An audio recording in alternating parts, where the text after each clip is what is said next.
You're watching Global Insight, where we speak to experts from around the world on issues making headlines. I'm Soo Kim. We just heard breaking news that North Korea launched another ballistic missile test, according to South Korea's Joint Chiefs of Staff Wednesday morning. This is the latest in a string of missile launches by the North in recent weeks, with Seoul and Washington concerned that there will soon be a seventh nuclear test. Today we discuss the latest developments here on the Korean Peninsula and where the ever-fluid situation is headed, with former CIA analyst Soo Kim, who is now at RAND Corporation, focusing on North Korea and security in the Indo-Pacific region. It's my pleasure to welcome her in studio today as she's in Seoul. Very warm welcome to you. Thank you for joining us in studio. Thanks for having me. Right, and well, we just heard news as of South Korea 9 a.m. in the morning, just breaking news that North Korea launched another missile test, it seems, and it seems headed towards Ulleungdo. And well, what do you really make of this news? You know, we're getting so used to these weapons tests that I think even from the expert community, we're not really surprised by it. And this is, I think, what's really dangerous about these provocations is that North Korea has basically been training us to accept these tests as basically a fact of life, ever increasing the intensity, the variety of the provocations, to a point now where, I guess we'll talk about this later, but talking about denuclearization, whether that's attainable, and also arms control. Is that going to be a realistic goal, and is that actually going to bring North Korea to reduce substantively and also verifiably its nuclear stockpile, and also reduce Kim's willingness to provoke? And I think based on what we saw this morning, that does not seem to be the case. Right, and of course North Korea has to know that the allies, South Korea and the US, they're also very resolute, very determined to keep deterring the North, and also have our readiness in place. And I'm sure we'll have more details coming out very soon from South Korea's side. But well, so America's latest national defense strategy, actually, it warned that if North Korea attacks America or any of its allies with a nuclear strike, then it's simply not acceptable, and that it might even lead to the dismantlement of the Kim Jong-un regime. And obviously, for a regime that's very uncertain, very anxious about its stability, those are quite strong words issued there. And of course, your Defense Secretary, Ned Price, he said that there might be an adjustment in the US's policy towards the North. So what might that really involve? So the NDS definitely made it clear that there would be basically no tolerance for North Korea's nuclear weapons tests or nuclear attack. But then we also saw a senior U.S. official saying that if Kim Jong-un would be willing to come to negotiations, that we would be open to arms control. And that is sending mixed messages, I think, not just to Seoul, but also to our other allies and partners in the region, questioning whether or not the United States actually, it's not just a matter about having a position, but the fact that there seems to be either disagreement or a shift in the Biden administration's policy on denuclearization should, I think, be concerning to our friends and partners in Seoul and Tokyo. In terms of the intensity of, or the strongly worded comments from the United States, that has been, I think, the standard U.S. line. And at this point, again, in light of the discussions about arms control, extended deterrence, credibility of the U.S. nuclear umbrella, and so forth, what the allies, I think, are looking for are not just these verbal statements, but something that is more concrete and something that is deliverable to Seoul and Tokyo and so forth. And we're not actually seeing that from the United States. And I think from Washington's perspective, that is perhaps understandable in light of the challenges we're seeing in Russia and Ukraine, in China, and also just the global economic crisis. So there's a lot going on. But I think the misstep or the gap that we saw this past week with the national defense strategy, the nuclear posture review, where they're basically standard statements, that being contradicted by a senior U.S. official, and then the U.S. basically saying, oh, no, this is not what we're talking about, is not assuring to Seoul. And I think that is something that is reflective, I think, of the challenge in dealing with North Korea, but also the fact that Kim Jong-un still has been controlling the terms, not just of negotiations, but even our own responses. Yeah.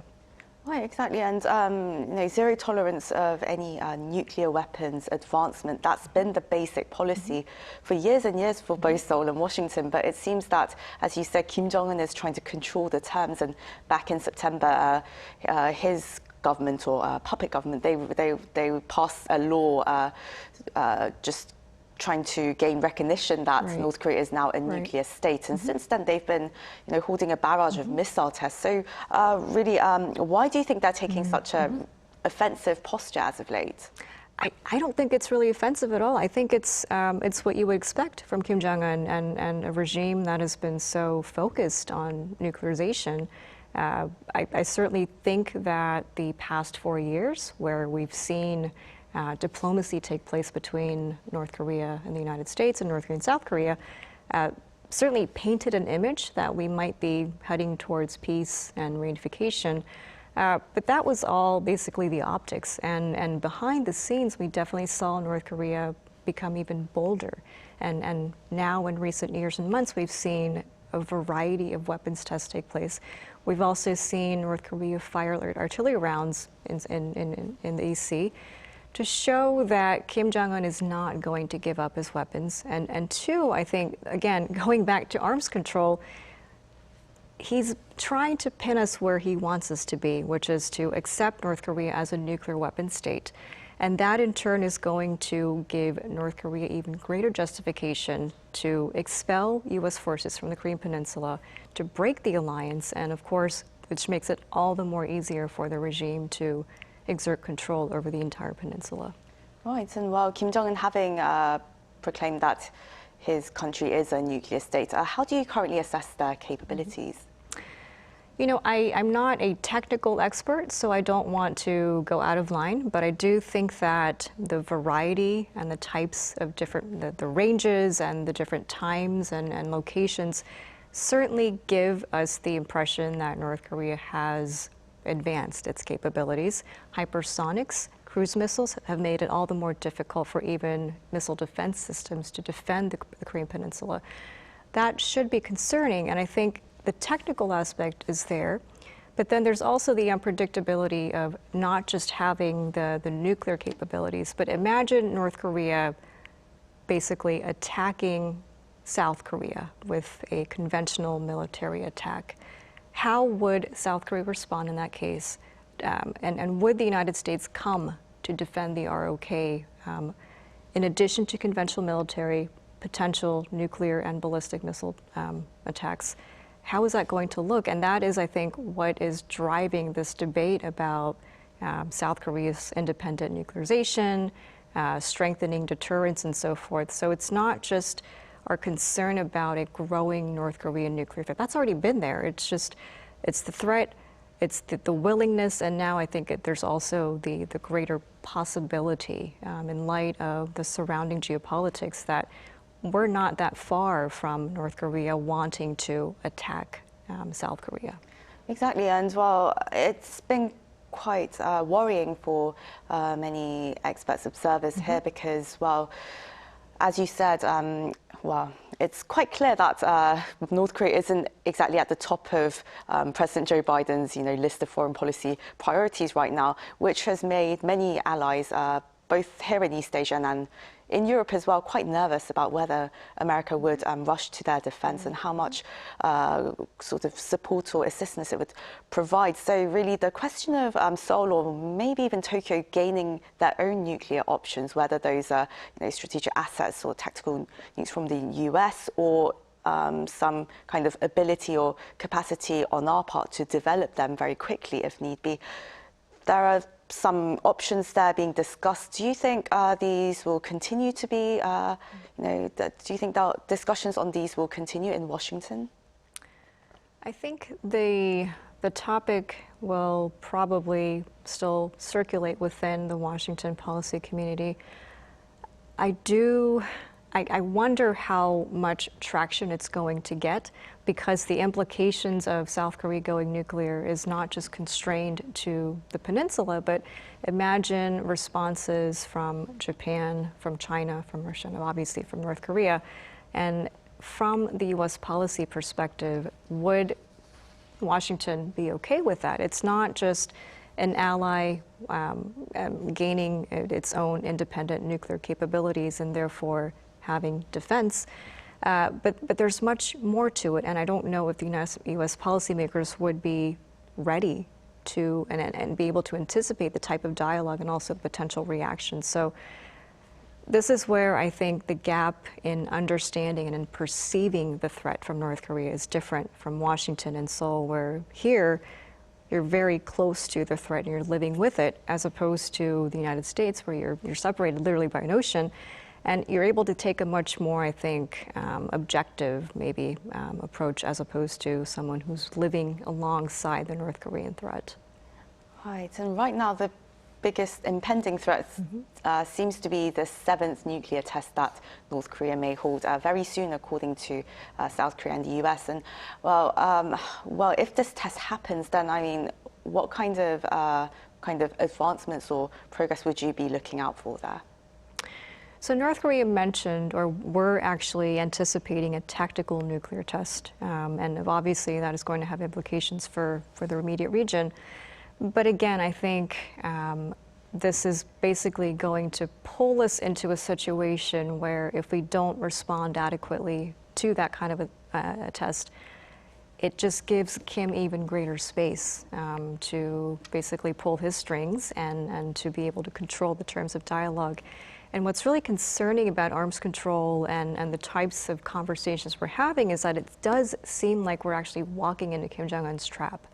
And perhaps there are other contingency plans in addition to these dialogues, but at the same time, the fact that we're openly discussing these options, I think, does send a message to Kim also that maybe denuclearization is no longer the goal for the United States. And if that is the case, what does that mean in terms of security and the alliance, and also again, it's not just a bilateral thing, but imagine responses from Japan and of course, North Korea's supporters in China. How would those countries respond to it? So while the problem seems like it's constrained to the Korean Peninsula, I think it has very large, broader implications that we really should not dismiss.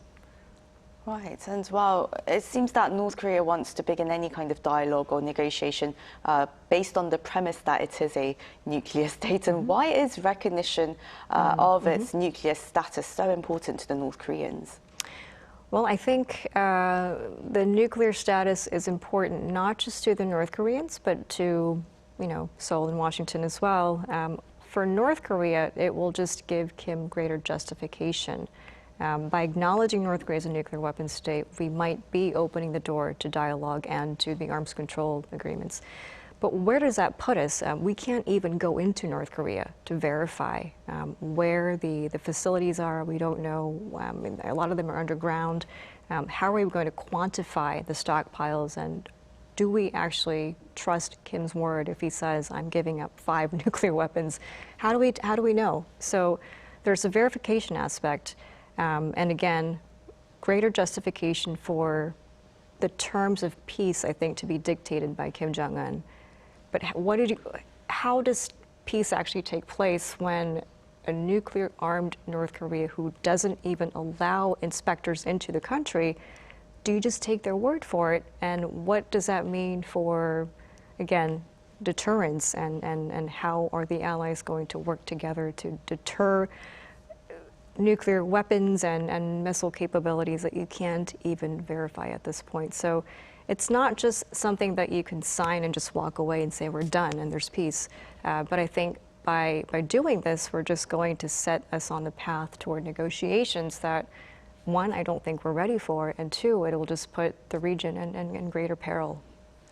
Well, it seems for now there's a very low likelihood of any rapprochement or any constructive dialogue, but still, one has to hope, right? But I'm afraid we're out of time today, so this is where we'll have to end the interview. But it's an honour to have you on our programme in person as well. Thank you very much, Dr. Soo Kim, policy analyst at Arirang Corporation.